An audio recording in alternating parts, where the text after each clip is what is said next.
ముఖ్యమంత్రి చంద్రబాబు నాయుడు గారు తాజాగా హెచ్ఓడిలు సెక్రటరీలతో జరిపినటువంటి సమీక్షా సమావేశంలో వర్చువల్గా కలెక్టర్లు కూడా హాజరయ్యారు. ఈ సమావేశంలో చేసిన వ్యాఖ్యలు ఏంటి?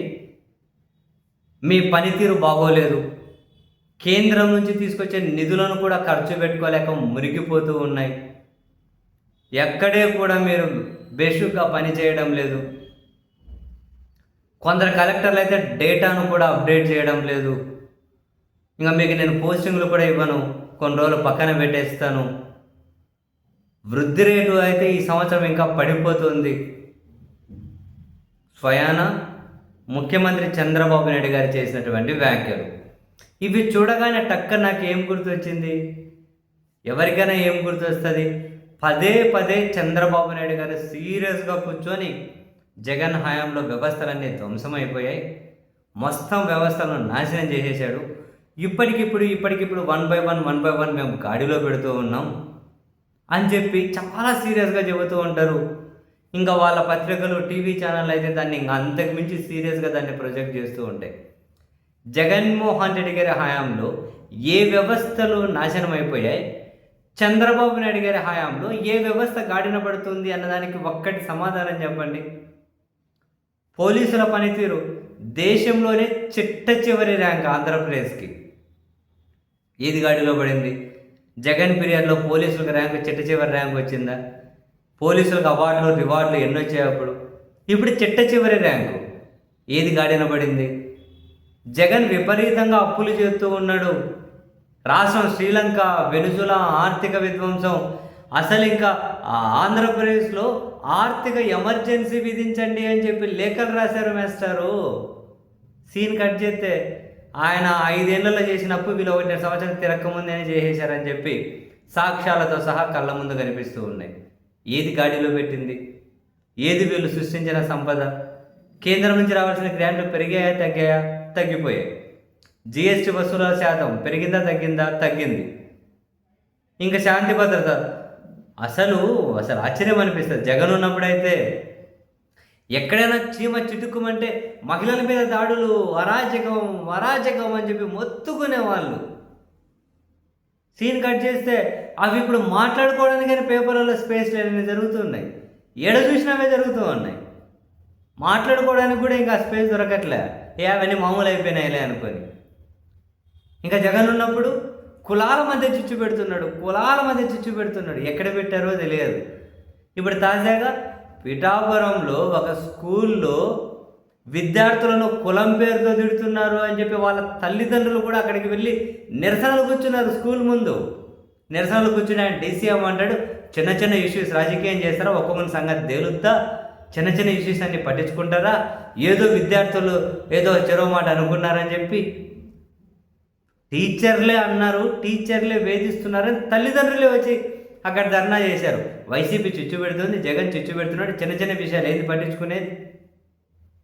ఇది పరిస్థితి. ఏ విషయము? అబ్బో, ఇంకా జగన్మోహన్ రెడ్డి గారి హయాంలో ప్రజాప్రతినిధులు పెట్టరేగిపోతున్నారు, ప్రజాప్రతినిధులు చెలరేగిపోతున్నారు, విడిగా బెదిరింపులకు పాల్పడుతున్నారు, ఏదేదో అనేవాళ్ళు. కానీ ఎక్కడా నిర్దిష్టంగా ఆధారాలు చూపించేవాళ్ళు కాదు. ఇప్పుడు చూస్తే చివరికి అధికారం తెలుగుదేశం పార్టీకి సంబంధించిన ఒక ఎంపీనే అనంతపురం జిల్లాలో వెళ్ళి రైల్వే వర్క్ చేసుకోండికని చెప్పి వెళ్తే అక్కడ 10% మాకు ఇవ్వాల్సింది ఇచ్చి తీరాల్సిందే, లేకపోతే వర్క్ చేయం, నీ సామాన్యంగా ఎత్తుకెళ్దామన్నారట. చివరికి ఆ ఎంపీ అధిష్టానంతో ఆ మాట చెప్పి వీళ్ళకి ఎమ్మెల్యే తమ్ముడికి ఫోన్ చేయిస్తే మళ్ళీ వాళ్ళ ఎంపీకి ఫోన్ చేసి ఏం అధిష్టానం ఫోన్ చేస్తే భయపడతామా, మేమే ఇక్కడ అధిష్టానం అని చెప్పారు. వాళ్ళ పార్టీ ఎమ్మెల్యేలు కడప జిల్లాలో ఉన్నటువంటి ఒక కూటమి ఎమ్మెల్యే, అక్కడ ఒక ఎమ్మెల్యే, ఇక్కడ అనంతపురం జిల్లాలో ఒక ఎమ్మెల్యే బూడిద కోసం రోడ్లెక్కి కొట్టుకున్నారు. ఎక్కడ? నిన్ననే చూస్తూ ఉన్నాం. అనంతపురంలో ఒక ఎగ్జిబిషన్ నిర్వాహకుడు షర్ఫుద్దీన్ అట. ఆ ఎగ్జిబిషన్ నిర్వాహకుని 10 లక్షలు ఇవ్వాలని చెప్పి బెదిరిస్తున్నారు, అక్కడికి వచ్చి భయప్రాంతులకు గురి చేస్తున్నారని చెప్పి ఏకంగా ఆయన ఎస్పీని కలిసి ఫిర్యాదు చేశారు ఎమ్మెల్యే వాళ్ళ మనుషుల మీద. మాట్లాడుకుంటూ పోతే ఎన్ని? అసలు జగన్ భూములు దారాదత్తం చేస్తున్నాడు కంపెనీలకు, వాళ్ళ బినామీలకు, రకరకాలుగా రాసుకుంటూ వచ్చారు. సీన్ కట్ చేస్తే 99 పైసలకి ఇస్తాం, ఏంది ఇప్పుడు అంటున్నారు నారా లోకేష్ గారు. ఇస్తామా? ఇస్తే ఏంది ఇస్తాము, ఏదో వీళ్ళ సొంత వ్యవహారం అయిపోయినట్లే. ఎన్ని భూములు, మొత్తం భూములతోనే వ్యాపారం, మొత్తం భూములతోనే వ్యవహారం అంతా. మళ్ళీ సీరియస్గా కూర్చొని జగన్ హయాంలో వ్యవస్థలు ధ్వంసం అయిపోయాయి, గాడిన పెడుతున్నాము అంటారు. ఏం గాడిన పెడుతున్నారు? జనరల్గా ఏంది గాడిన పెట్టింది ఏంటి? ఏ విషయంలో వీళ్ళు పురోగతి సాధించిండేది? గాడిన పెడుతున్నది ఏ విషయంలో? నాడు నేటి కింద ప్రభుత్వ పాఠశాలల్లో మౌలిక వసతుల కల్పన చేస్తూనే కొన్ని స్కూళ్ళు మిగిలిండే, మీరు అవి ఏమైనా పూర్తి చేస్తున్నారా? నాడు నేటి కింద ప్రభుత్వ ఆసుపత్రుల్లో పూర్తి మౌలిక వసతులు కల్పించండి, ఇంకా కొన్ని ఆసుపత్రులు మిగిలినాయి, మీరు ఆ పని ఏమన్నా చేస్తూ ఉన్నారా? ప్రభుత్వ పాఠశాలల్లో మంచిగా కార్పొరేట్ స్కూళ్ళని తీర్చిదిద్దే విధంగా ట్యాబులు ఇచ్చి, ఇంగ్లీష్ అని ఇచ్చి, ఓఫెలు మంచిగా మల్టీలింగ్వల్ టెక్స్ట్ బుక్స్, మీరు అవి ఏమైనా కంటిన్యూ చేస్తున్నారా? ఏంటి ఇంక అంటున్నారు. ప్రభుత్వ పరిధిలో ఉన్న మెడికల్ కాలేజీలను అనుమతి తెచ్చుకుంటే తీసుకెళ్ళి పీపీపీ అంటున్నారు, ప్రైవేట్ భాగస్వామ్యం. అదేమన్నా మారుస్తున్నారా? మీ క్షేత్రస్థాయి నుంచి రాష్ట్ర స్థాయి వరకు ఎక్కడ చూసినా కనుక అవినీతి, అక్రమాలు. చివరికి మీ కరపత్రికలే బ్యానర్ హెడ్డింగ్ పెడుతూ ఉన్నాయి, ముఖ్యమంత్రి కార్యాలయంలో పనిచేసే సీనియర్ ఐఏఎస్ అధికారి వాళ్ళ భార్య గారు కూడా హోటల్లో తిష్ట వేసి సెటిల్మెంట్లు చేస్తున్నారు అని. ఏంటి గాడిన పెడుతున్నది ఏంటి? చక్కదిద్దున్నది ఏంటి? ఇంకా రోజు గుళ్ళలో ఏదో వ్యవహారం బయటపడుతూనే ఉంది, మనం చూస్తూనే ఉన్నాం. మరి వ్యవస్థల ధ్వంసం ఎక్కడ? అప్పుడు ఏ వ్యవస్థ ధ్వంసం అయింది, వీళ్ళు ఏ వ్యవస్థ నిలబెట్టారు? అప్పుడు ఏం శాంతి భద్రతల సమస్య వచ్చింది, ఇప్పుడు ఏం నిలబెట్టారు?